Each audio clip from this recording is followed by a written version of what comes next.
በአማራ ምድር በአገዛዝ ጦርና በፋኖ ኃይሎች መካከል የሚደረገው የፊት ለፊት የጨበጣ ውጊያ ዛሬም ተጠናክሮ ቀጥሏል። አገዛዝ ጦር አባላትም ምሽጋቸውን እየለቀቁና የተናዱ ወደ ፋኖ መቀላቀላቸውም ተሰምቷል። ከሸዋ ጠቅላይ ግዛት የደረሰን መረጃ እንደሚያመለክተውም በቀጠናው የተሰማሩ የአገዛዙ የኮማንዶ ዩኒት አባላት በገፍ እየተናዱ ፋኖን መቀላቀላቸውም ተሰምቷል። ቀዳሚው መረጃችን ነው የሚሆነው። ይህ በእንዲህ እንዳለ በጀነራል መሐመድ የተመራው የአብይ ቁጥር 1 የሚባለው ክፍለ ጦር ያላሰበው ውርጅብኝ እንደወረደበትም ተረጋግጧል። አፋብን በሶስት አቅጣጫ የከበበው ጦር ውርጅብኝ ወርዶበት ነፍስ አውጭ ላይ እንደሚገኝ ነው ከስፍራው የደረሰን መረጃም የሚያሳየው። ለመሆኑ ጀነራል መሐመድ በፎከረበት በጎጃም ግንባር ምን ገጠመው? በዝርዝር የምንመለከተው ሌላኛው መረጃችን ነው። በወለጋ ቀጠና ሽንፈትና ውርደት እየተከናነበ ያለው የአገዛዙ ኃይል ዝርፊያና እገታ መጀመሩም ታውቋል። በሌላ በኩል የጎንደር አድባር ታላቁ አባት መገደላቸው ተሰምቷል። በአማራ ክልል አርማጮ ወረዳ ሳንጃ ቅዱስ ገብርኤል ቤተክርስቲያን አገልጋይ የነበሩት ታላቁ መነኩሴም በግፍ መገደላቸው ነው የተሰማው። በአማራ ምድር በተደጋጋሚ የሃይማኖት አባቶችን ግድያ ተባብሶ የቀጠለ ሲሆን በየደብሩና በየመስጅዱ በየጊዜው በርካቶች እየተገደሉ ነው። ይህንን ተከትሎም በተለይም ከማዕከላዊ ጎንደር ዞን አርማጮ ወረዳ የደረሰን መረጃም እጅግ አስደንጋጭ ነው። የአካባቢውና የጎንደር አድባር ታላቁ አባት መገደላቸው ነው የተሰማው። በዝርዝር የምታደምጡት ሌላኛው መረጃችን ነው። እስከ ፍጻሜው ድረስ አብራችሁን ቆዩ። እነኝና መሰል መረጃዎችን በዝርዝር ወደ እናንተም የምናደርሳችሁ ነው የሚሆነው። በቅድሚያ ግን ለቻናሉ አዲስ ከሆናችሁ ላይክ፣ ሼር እንዲሁም ሰብስክራይብ በማድረግ ቤተሰብ ይሁኑ። ቀጥታ ወዳገኘናቸው መረጃዎች አመራን።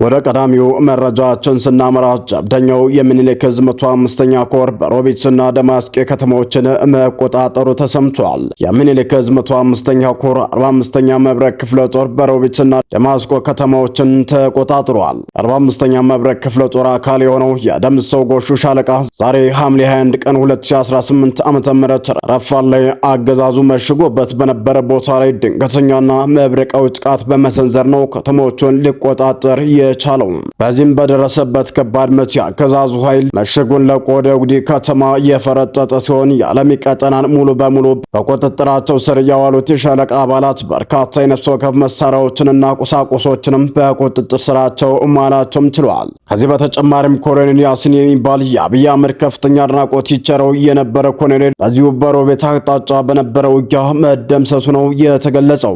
ይህኛው ድል ለየት የሚያደርገው የከተማ ውጊያዎች የተስተዋሉበትና በርካታ ልዩ ኦፕሬሽንና ሰርጀሪዎች የነበሩበት መሆኑ ነው መረጃውም የሚያሳየው። በርካታ የአገዛዝ ሰራዊት አባላቶችም መማረካቸው ጭምር ነው ለማረጋገጥ የተቻለው። በሌላ እጅግ ወሳኝ መረጃ አፋብን ወሎ አማራ ሚኒሊክ ዕዝ የ106ኛ ኮር ክንፍ የሆነው 31ኛ ጽናት ክፍለ ጦር ከዳውንት ወረዳ ፈርጥጦ በወጣው የጠላት ሰራዊት ላይ የደፈጣ እርምጃም ወስዷል። ከዋድላ ደላንታ የሚያገናኝ የሸጥ ድልድይ በረሃ ላይ 31ኛ ክፍለ ጦር ሁለተኛ ሻለቃ ደፈጣ በማድረግ በብልጽግናው ሰራዊት ላይ ወጣ ኦፕሬሽን ፈጽሟል። ከዳውንት ወረዳ ከባምልጭ ወደ ዋላ ወረዳ ጋሸና ለመሸሽ ሲፈረጥጥ በነበረ የጠላት ሰራዊት ላይ ማሽላ ወር ተብሎ በሚጠራ ቦታ ላይ ዶግ አመድም መደረጉም ተሰምቷል። የጠላት ማርከሻ የሆኑት 31ኛ ክፍለ ጦር ሁለተኛ ሻለቃ በወሰደው የደፈጣ ኦፕሬሽን ለቁጥር የሚያዳግት የአገዛዙ ሰራዊት ሲደመሰስ በርካታ ክላሽንኮቭ መሳሪያዎችም በአፋብኖች ክንድም ቁጥጥር ስር ውለዋል። ለሌላኛው መረጃችን ስናመራ ጀነራል መሐመድ ጎጃም ላይ ያላሰበው ውርጅብኝ እንደወረደበትም ተረጋግጧል። በጎጃም ግንባር በተለያዩ አካባቢዎች ላይ በተለይም ዳሞት አካባቢ ላይ በነበረው ውጊያ ከፍተኛ የሚባል ቁጥር ሰራዊት ማጣቱን ራሱ መከላከያ ሚኒስቴርም ገልጿል። በጀነራል መሐመድ የተመራው እብሪተኛው ጦር ሶስት አቅጣጫ ከተከበበ በኋላ የግራ አውጪኝ ስራ ለማስጠራትና ከበባውን ለመስበር በማለት በርካቶችን መገበሩ ነው የተነገረው። ዳሞት ላይ የሚገኘው 03 ተብሎ የሚጠራው በልዩ ስሙ አካባቢ ላይ በነበረ ሰፊ አውደ ውጊያም በጀነራል መሐመድ የተመራ የነበረው ጦር ሽንፈቱን ማስተናገዱን ተከትሎም አብይ አህመድን ጭምር ማበሳጨቱንና በርካቶችንም ማናደዱ ነው የተገለጸው። ዳሞት አካባቢ 03 ተብሎ በተጠራው ቦታ በርካታ ድሽቃ እንዲሁም የቡድን ነፍስ ወከፍ መሳሪያዎችን አፋብን መማረኩም ተነግሯል። 107ኛ ክፍለ ጦር 32ኛ የአፄ ቴዎድሮስ ክንፍ የሆነው ይህ ክፍለ ጦር ማለት ነው በዳሞት 03 አካባቢ በፈጸሙት ጥቃት የጀነራል መሐመድ ክፍለ ጦር ሽንፈትን አስተናግዶ ወደኋላ ማፈግፈጉ ነው የተረጋገጠው። ይህ በእንዲህ እንዳለ በአማራ ምድር በአገዛዝ ጦርና በፋኖ ኃይሎች መካከል የሚደረገው የፊት ለፊት የጨበጣ ውጊያ ዛሬም ተጠናክሮ በቀጠለበት የአገዛዙ ጦር አባላት ደግሞ ምሽጋቸውን እየለቀቁ በግፍ እየተናዱ ወደ ፋኖም እየተቀላቀሉም ነው። ከሸዋ ጠቅላይ ግዛት የደረሰን መረጃ እንዳመለከተው በቀጠናው የተሰማረው የአገዛዙ ኮማንዶ ክፍለ ጦር እየተበታተነ ሲሆን በርካቶች ወደ ፋኖም እየተቀላቀሉም ነው። በአሁኑ ወቅትም የአገዛዙ ኃይል በከፍተኛ ውጥረት ውስጥ እንደሚገኝ ነው ከቦታው የደረሰን መረጃም የሚያሳየው። በሸዋ ጠቅላይ ግዛት ያሳምነው አመራሮች እንደገለጹት የብልጽግናው ሰራዊት የመዋጋት ሞራል በከፍተኛ ደረጃ የወረደ በመሆኑ ጠቅላላ አባላቱ ውጊያን ሳይሆን የመውጫ ቀዳዳ ብቻ በመፈለግ ላይ ይገኛል ተብሏል። በተጨማሪም ፋኖን የተቀላቀሉት የመከላከያ አባላት የብልጽግና አገዛዝ ፍትሐዊ ያልሆነ ጦርነት ሲያካሂድ በመቆየቱ ምክንያት ማሸነፍ አልቻልንም፣ በመሆኑም ሰራዊቱም ገብቶታል ብለዋል። ፋኖ ከአገዛዙ መዋቅር ለቀው የሚመጡ የሰራዊቱን አባላት በአግባቡና በደማቅ አቀባበል አስተናግዶ እየተቀበላቸው እንደሚገኝ ነው ያስታወቀው። ይህ በእንዲህ እንዳለ የጎንደር አድባር ታላቁ አባት መገደላቸውም ተነግሯል። በአማራ ክልል አርማጭሆ ወረዳም ሳንጃ ቅዱስ ገብርኤል ቤተክርስቲያን አገልጋይ የነበሩት ታላቁ መነኩሴ በግፍ መገደላቸው ነው የተነገረው። በተደጋጋሚ የሃይማኖት አባቶች ግድያ በየደብሩና በየመስጅዱ በየጊዜው እየተፈጸመም ቀጥሏል። ይህንን ተከትሎም በማዕከላዊ ጎንደር ዞን ታች አርማጭሆ ወረዳ በሚገኘው ሳንጃ ከተማ የሳንጃ ቅዱስ ሚካኤል ቤተክርስቲያን ተሳልመው በተቀመጡበት የ95 ዓመቱ አባት አረጋዊና ቄስ መነኩሴ አባ ገብረ መስቀል በጥይት ተመተው በግፍም ተገለዋል። ሐምሌ 19 ቀን 2018 ዓ.ም ከጠዋቱ 5 ሰዓት አካባቢ ተሳልመው በመመለስ ላይ ያሉ ነው ሳንጃ ከተማ ሚካኤል ቤተክርስቲያን ቅጥር ግቢ በር ላይ በአሰቃቂ ሁኔታ በጥይት እንደተመቱ ወዲያውኑ ሕይወታቸው ማለፉን ምንጮቻችን የተናገሩትም። ሟች አባ ገብረ መስቀል ዕድሜያቸው 95 ዓመትና ትውልድና እድገታቸው በከንታ ሲሆን አገልግሎታቸው ደግሞ በሳንጃ ቅዱስ ሚካኤል ቤተክርስቲያን የነበሩም ናቸው። እኚህ በዕድሜ የገፉ አባት እንኳን በጥይት ሊመቱ ይቀርና ስድብ እንኳን የማይገባቸው እጅግ ምስኪን አረጋዊ መነኩሴ በግፈኞች በአሰቃቂ ሁኔታ በጥይት ተመተው ሕይወታቸው ማለፉ የአካባቢው ማህበረሰብ አስቆጥቷል። እነዚህን የመሳሰሉ ያረጁ የቤተ ክርስቲያን አገልጋይ አባት በየትኛውም ምክንያት ሆነም የሳት በጥይት ሊገደሉ አይገባም ነበር። ከእድሜያቸው መግፋት አኳያ እንቅልፍ ቢመታቸውን እንኳን ሊሞቱ የሚችሉ መነኩሴ በግፍ የጥይት እሳት ማዝነብ እጅግ አሰቃቂና አስነዋሪም ተግባር ነው።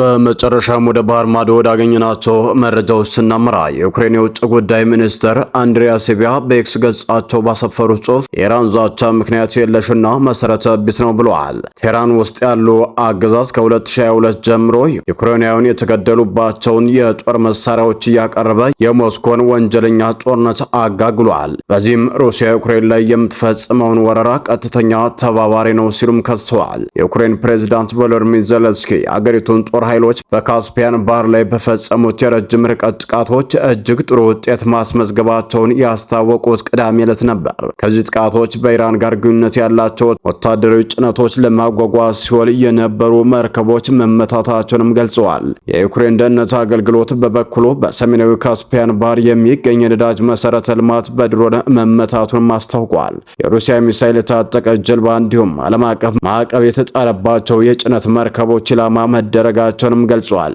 በሩሲያ ኢራን አምባሳደር ካዚም ጀላሊና የተባለው መርከብ ጥቃት የተፈጸመበት ከቮልጋ ወንዝ 5 ኪሎ ሜትር ርቀት ቆሞ በነበረ ወቅት መሆኑን የኢራን መንግስት የዜና ወኪልም ተናግረዋል። በእንዲህ እንዳለ ቀይ ባህር አደጋ ላይ መውደቁ ተሰምቷል። በቀይ ባህር ላይ የመርከቦች እንቅስቃሴ በእጅጉም ቀንሷል።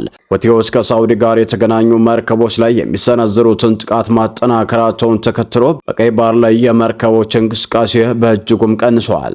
የየመን የሁቲ ንቅናቄ በሳውዲ አረቢያ የነዳጅ መሰረተ ልማቶች ላይ ጥቃቱን በአዲስ መልክ ማጠናከሩንና ከሳውዲ ጋር ግንኙነት ባላቸው መርከቦች ላይ የባህር ላይ እገዳ መጣሉም ይታወቃል። ይህንን ክስተት በዓለም አቀፍ የኃይል አቅርቦትና በባህር ደህንነት ላይ አዲስ ስጋትን ፈጥሯል።